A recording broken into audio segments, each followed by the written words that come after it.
I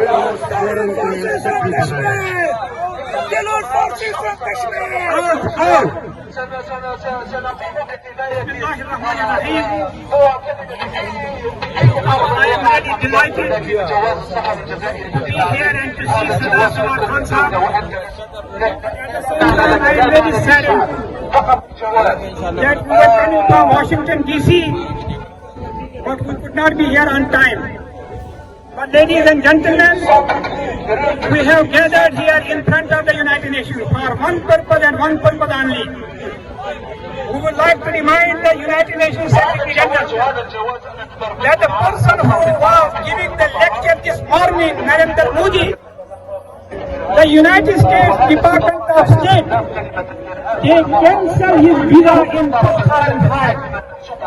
The reason was that he was found guilty for killing more than 2,000 Muslims of Gujarat. Ladies and gentlemen, he has earned the title, and the title is the Butcher of Gujarat. We are here to tell the United Nations that Narendra Modi, who was giving a speech this morning, you know that Kashmir was known as a paradise. But the New York Times says that Narendra Modi has made Kashmir the hell for the people of Kashmir.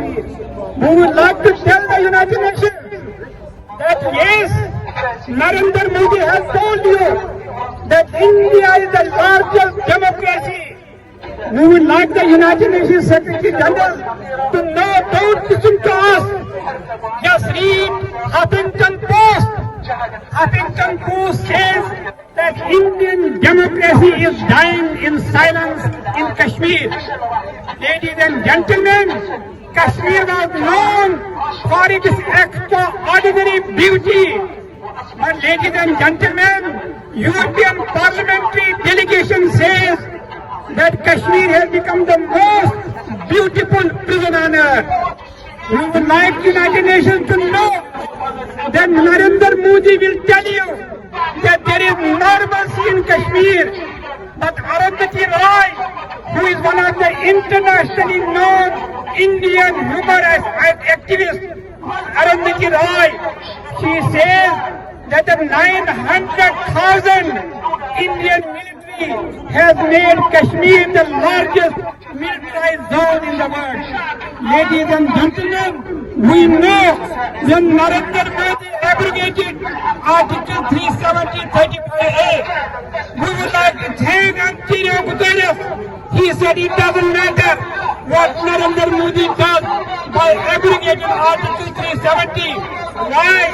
Because the resolution of Kashmir, it has to be under UN Charter and under applicable United Nations Security Council resolution. We are here to demand from the Secretary General. You have been saying it for the last 74 years that there are applicable United Nations Security Council resolutions. The people of Kashmir are suffering. The people of Kashmir are in pain. How long they will have to suffer?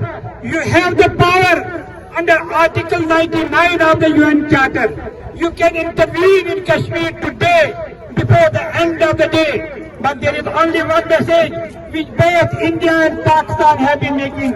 What is that?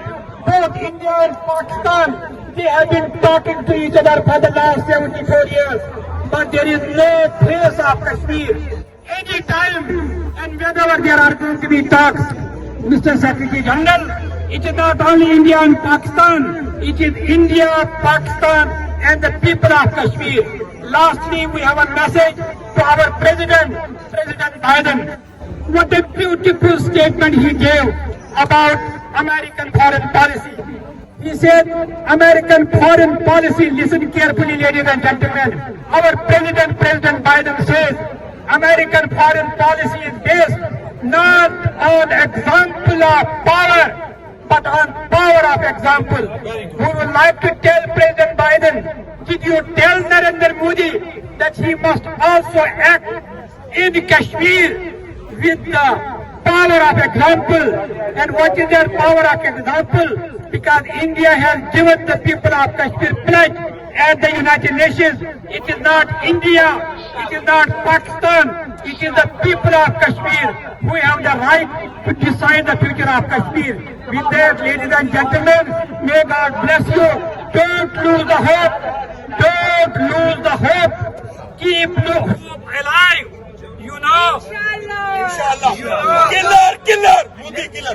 Killer, killer. Modi killer. Killer, killer. Modi killer. Butcher, butcher. Modi butcher. Butcher, butcher. Modi butcher. Killer, killer. Modi killer. Let me tell you, the government of India can change our leader Muhammad Yasin Malik. Government of India can change our leader Shabir Ahmad Shah, Nusrat Alam and others, but they could not change the will and the determination of the people of Kashmir. Thank you very much. Assalamu alaikum wa rahmatullahi wa barakatuh.